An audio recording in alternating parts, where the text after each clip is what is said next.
इस सब पाप से कांग्रेस कभी मुक्त नहीं हो सकती और जनता इसका सबक जरूर सिखाएगी। पास्को एक्ट में 24 घंटे के अंदर गिरफ्तारी का प्रावधान है। भूपेश बघेल साजिशों के शहंशाह है।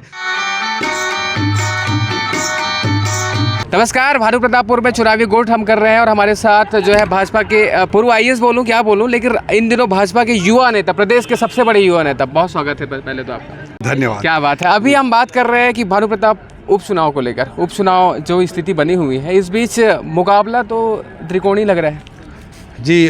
सब अपनी अपनी ताकत आजमा रहे हैं और सर्व आदिवासी समाज भी इस बार चुनावी मैदान में है, तो वो भी एक राजनीतिक ताकत के रूप में सामने आए हैं। और भारतीय जनता पार्टी और कांग्रेस निश्चित रूप से दोनों राष्ट्रीय पार्टियां हैं, दोनों तीनों अपना जोर आजमाइश कर रहे हैं। लेकिन जिस तरह से जनता कांग्रेस सरकार से त्रस्त है और एक स्पष्ट विकल्प अभी के लिए और 2023 के लिए भारतीय जनता पार्टी को ही जनता देख रही है और इसलिए जनता भारतीय जनता पार्टी को चुनेगी। ठीक बात। आरक्षण एक बड़ा मुद्दा है, इस कारण भी जो है सर्व आदिवासी समाज इस पर चुनावी रण में है। आज जो है चर्चा भी है विधानसभा में। आरक्षण पहले आपके टाइम पे 58 था, अभी 76 और अलग अलग बातें हो रही है।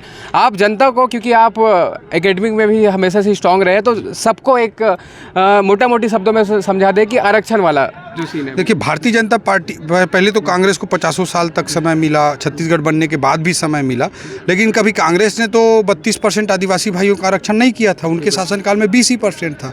अब 32 किसी ने किया तो 2012 में भारतीय जनता पार्टी की सरकार ने किया।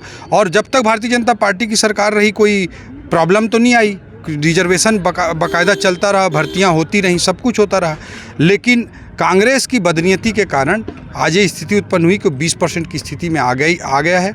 इन्होंने जिस दिन यहाँ पे आरक्षण का फैसला आ रहा था उसी दिन सुप्रीम कोर्ट में केस लगा था, उस पे करोड़ों रुपए के वकील खड़े किए, यहाँ नहीं किए। जिस व्यक्ति ने याचिका लगाया 32% आरक्षण के खिलाफ, उसे एससी कमीशन का अध्यक्ष बनाकर कांग्रेस सरकार ने पुरस्कृत किया है। इस सब पाप से कांग्रेस कभी मुक्त नहीं हो सकती और जनता इसका सबक जरूर सिखाएगी। 2 ही तारीख का है कि इलेक्शन आने वाला, इससे लाभ किसको मिलेगा आपको? क्योंकि जब ऐसे त्रिकोणीय मुकाबला रहता है तो वहाँ पे लोग बोलते हैं स्पष्ट रूप से, क्योंकि आपके जो है यहाँ पे वोट कटना है वो कांग्रेस का कटेगा। तो क्या देख रहे हैं आप? जब राजनीतिक समीकरण जो बने, हम अपने विचारधारा पे अपनी बातों को स्पष्टता के साथ रख रहे हैं, अपनी बातों को स्पष्टता के साथ रख रहे हैं और हम निश्चित रूप से भारतीय जनता पार्टी को एक स्पष्ट विकल्प के रूप में भारतीय जनता पार्टी को ही जनता चुनेगी। ठीक बात। एक लास्ट सवाल सर, क्योंकि हमेशा बात आती है चारित्रिक रूप से जो हो रहा है, तो वो होता है कानून को लेकर, कानून व्यवस्था, छत्तीसगढ़ झारखंड दोनों चीज़ें चल रही है। इस पर 2 टूक आपके जवाब जो कैंडिडेट की।